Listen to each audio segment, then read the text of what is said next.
We've reached MLS Week 19, and we have a ton of games going down this weekend. It actually started early with 2 games earlier in the weekend. We had New York beating Atlanta on Thursday. We have Portland and San Jose playing on Friday. And then we have 13 more games all going down on Saturday. So let's get into it. Be sure to give the video a like, subscribe to the channel. You can follow for more MLS picks coming up. We have another midweek card next week, and we've got the Club World Cup kicking off this weekend as well. And I'll be doing some videos for those games as well. It was a small 5-game card last weekend, but we still managed to knock out 2 winners. So let's hope for more of the same coming up this weekend. And we'll start it off with the first game on Saturday, 4:30 p.m. Eastern Time between St. Louis and the LA Galaxy. It's the bottom 2 teams in the West here meeting, with 14th St. Louis hosting 15th LA. St. Louis, though, at least has 14 points compared to LA's league worst 7.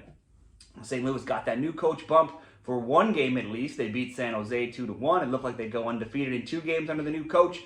And they were sitting tied with Portland 1-1 last week until they let in a late goal to lose that one 2-1. So it's still just 2 wins now in their last 15 games for St. Louis. And they've given up a goal in 7 straight and a goal in 9 of 10 as well. For LA, they finally got a win. It took forever, but they finally happened. They beat RSL 2-0 at home. It's their first win of the season and the only time they've kept a clean sheet as well. Both teams only have 2 players listed away on the MLS website here for international duty, so the lineups likely should remain relatively intact here for this one. LA, though, likely could be out Marco Reus again. He had a hamstring injury and missed out on their last game. St. Louis was conceding in every game when they were playing mostly a defensive style. Now with a slightly more offensive mindset under the interim coach, the conceding I would expect to continue. LA's defense, though, definitely no better. St. Louis went to LA, and they already won 3-0 back in March. Other games between these teams were 3-3, 2-1 St. Louis last year, 1-1 and 2-2 the season before. So generally, we've seen goals when they've met up. I could see goals coming here again. We have 2 really poor defenses here.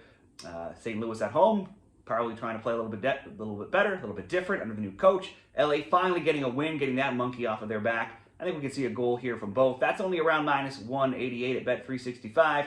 Let's look for a way to make that a little bit better. We can look at Gabriel Peck.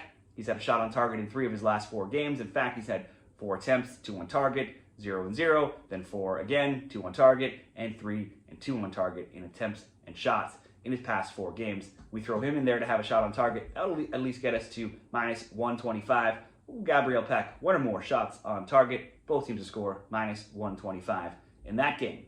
And then we'll move into Chicago and Nashville Saturday evening. Chicago were without Brady, Cups, Glasgow, Origel Jr. last week, and leading scorer Kuipers missed out with an injury, but they went to DC and they routed DC 7-1, highlighted by a Barlow hat trick. Zinkernagel's also been on fire too. He scored last game. He scored now in 5 straight. He's had a shot on target in 8 straight. You could take him to get a goal. He's +220 to get a score sheet for the 6th straight game. Nashville are out several players: Kokorin, Schaffelberg, Nahar, Valdez, Yazbek, and Zimmerman. We have some defenders, some mids, and a keeper. The likes of Mukhtar and Surge, though, should be in the lineup. To me, this looks like it could be one of the more exciting games of the weekend here. The Fire have scored the 2nd most goals in the league. That's just 1 fewer than Inter Miami. Nashville's 30 goals are only 5 fewer than Chicago's 35. Chicago's now won back-to-back games. They've won 6 of 7. They've outscored opponents 24-8 in that time. They're still giving up a goal, though, in 6 straight. The 4.0 goals per game in Fire matches is the most of any team in MLS right now. I mean, a Nashville team coming off of back-to-back 2-2 draws, but who are undefeated in 10 games at 5-5-0. They've scored multiple goals now in 4 of 4 and in 7 of 10. They've also given up multiple goals now in 3 of their last 4. When we last saw these teams meet up, it was a 7-2 mauling by Nashville back in April. Now, you do rarely see back-to-back scorelines like that. It's unlikely anyone's going to score 7 again, but these teams have been scoring. They have been conceding. I would expect at least someone to get 2, someone to probably get at least 1. Nashville Stars could not have been in any better form in that game, with Surge scoring 4, Mukhtar scoring 2. Recently, both have been playing well as well. Also, Surge, he's got 5 goals now in his last 3 games to go with 12 shots, 6 shots on target, 2 on target in all of those games. He's also had 1 or more shots on target in 8 of the last 9. Over to Mukhtar, he hasn't scored as much lately, just 1 goal in 4. He takes a pile of shots with 4 or 5 in 6 straight games. He's had at least 1 shot now in 13 straight games and 2 or more shots on target in 10 of 11. Now, it's important to look at different sites to see prices for players to get shots on target here. Bet365, Mukhtar, not even really worth a parlay piece. He's only minus 900 to have a shot on target. DraftKings, more so around minus 320 or so. If you go to DraftKings, you can put Surridge and Mukhtar together to each have a shot on target at minus 130. Or if we just look back at Bet365 here, they both seem to score minus 225. Both teams score over 2.5, minus 138. And then if we want to throw in one of those players to get a shot on target to slightly improve it, you could go both teams to score over 2.5. For a slight improvement, throw Mukhtar in there, minus 115, or choose Surridge instead and get plus 115. So we'll ask Surridge to have a shot on target and both teams to score over 2.5. That will be 2 single game bets for the MLS Week 19 card, and then we'll do 3 games here in this final parlay. Philadelphia and Charlotte. Most of Philly's absentees look like young players on the international call-up list, but they are still out 9 different players, 2 international call-ups, a few regulars though as well, such as keeper Blake, Harriel, Jean-Jacques, and Quinn Sullivan. So those are a ton of key defensive players that are missing here. Now the Union could only draw 0-0 last week at home to Dallas. That did still extend their undefeated streak to 11 games now in all competitions, and it snapped a 10-game streak where they had scored, including a total of 9 goals in their previous 3. While Charlotte is out Abada, Ajiman, Ream, and Tulioma, that is likely to put a huge dent in the Charlotte offense, as Ajiman and Abada lead the team in goals with 10 and 7 respectively. So even with a ton of Philadelphia defensive players out, there's going to be some offense missing on Charlotte. Charlotte won 2-0 in Toronto last game. They've won 2 of 3, but they still only won 2 of 7 and 3 of 10 before shutting out a shorthanded TFC game last game. They had allowed 4, 2, 4, 3, and 2 goals, plus they'd given up a goal in 8 straight. They're also just 2, 1, and 6 away from home in MLS, which is where they'll be here. Chicago is, though, undefeated in 3 meetings, 1-2-0 against Philly, last winning 2-0 in Philly last year. They've been very poor, though, on the road, missing some of their top offensive stars. Philly's on a long undefeated streak here, but also missing some players. So we'll throw Philly double chance, just not to lose, into this parlay as leg number 1. Next up, Austin and New York Red Bulls. Austin's games see the fewest at 1.8 goals per game in their matches. New York's are among the lower scoring as well, slightly higher though, they're at 2.8. The Red Bulls are 9-8 to over 2.5 totals. Austin is a league best to the under 2.5 at 14-4. We up that to 3.5. New York is 13-4 to the under. Austin a near perfect 17-1.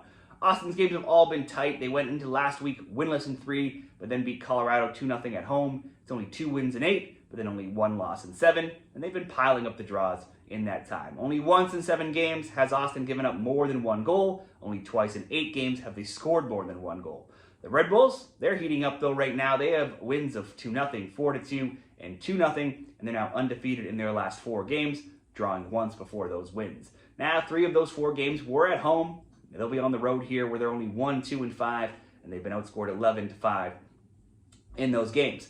Austin is out Burton and Ozuni being the big one on offense, though he's not really lived up to expectations yet. New York is out 7 players, including keeper Coronel and defender Valencia, while most absentees look to be some younger players. Almost all of Austin's games are very low scoring. They've only seen 1 game have more than 3 goals in a match, and the Red Bulls not great on the road. We'll follow the under trend in Austin games and go under 3.5.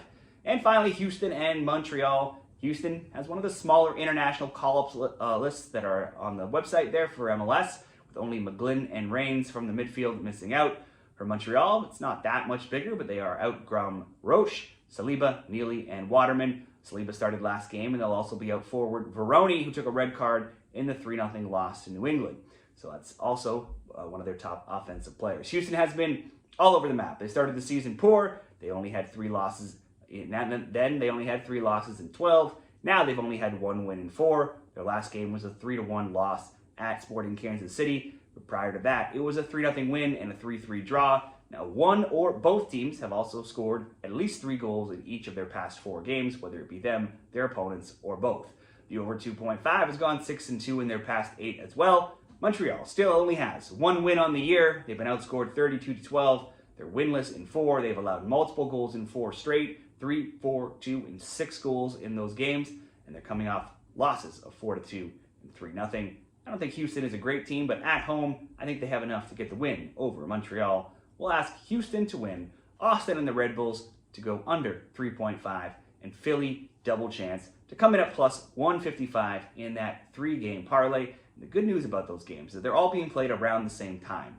Philly being at 7:30, Austin's game and Houston's at 8:30. So if you have a site that can let you cash out early, like Bet365, if we have Houston winning or the Austin Red Bull game only being with 1 or 2 goals and the game starts to get late, you could choose to try to cash out early because these games are all going around the same time. Just something to consider for this weekend's MLS Week 19 picks. Let me know what you're betting. Share them down there in the comments, and good luck this weekend.